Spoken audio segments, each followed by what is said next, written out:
नमस्कार, मैं नीतीश शर्मा और आप देख रहे हैं पंजाब केसरी टीवी। अमेरिका में ट्रंप की वापसी के बाद वैश्विक पटल पर अब नया राजनीतिक बदलाव नजर आ रहा है। राष्ट्रवादी दक्षिणपंथी विचारधारा को दुनिया भर में प्रोत्साहन मिल रहा है।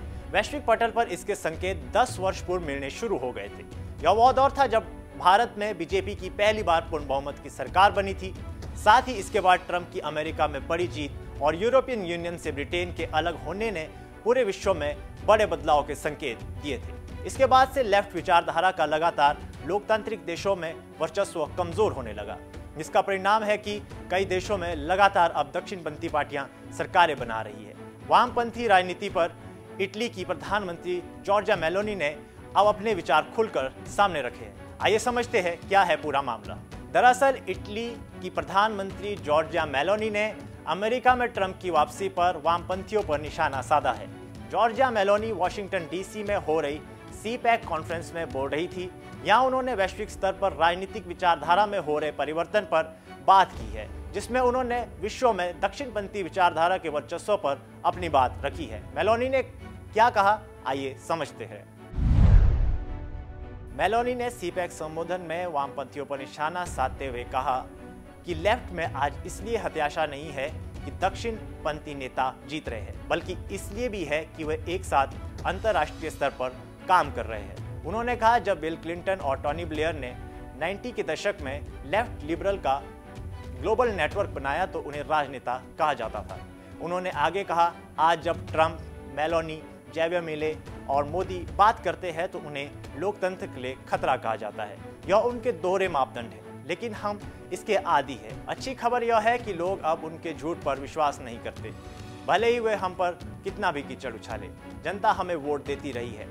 मेलोनी ने ट्रंप को एक मजबूत नेता बताया और इस धारणा को खारिज किया कि उनका राष्ट्रपति बनना दक्षिणपंथी गठबंधन में फूट डाल सकता है। उन्होंने कहा कि हमारे विरोधी उम्मीद कर रहे हैं कि राष्ट्रपति ट्रंप हमसे दूरी बना लेंगे, लेकिन मैं उन्हें एक मजबूत और प्रभावी नेता के रूप में जानती हूँ। मुझे भरोसा है कि जो लोग यह उम्मीद लगाए बैठे हैं वे गलत साबित होंगे।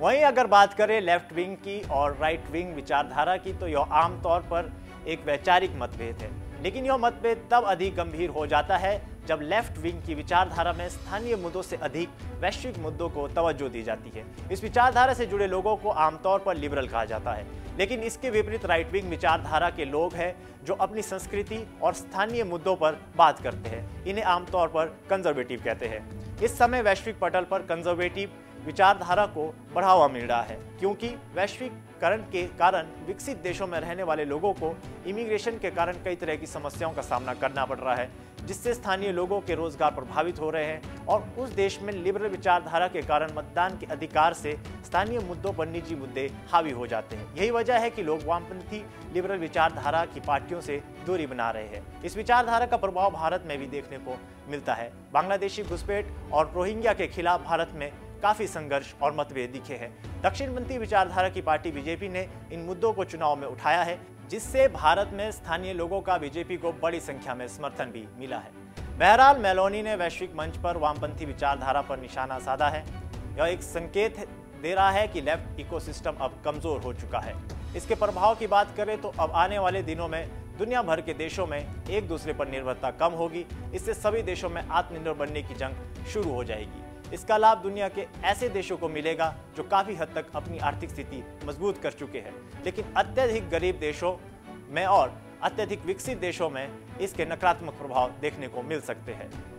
फिलहाल के लिए इस खबर में इतना ही। देश और दुनिया की बड़ी खबरों के लिए देखते रहिए पंजाब केसरी टीवी। हमसे जुड़े रहने के लिए हमारे YouTube चैनल को सब्सक्राइब करें और नई वीडियो की नोटिफिकेशन के लिए बेल आइकॉन को दबाएं।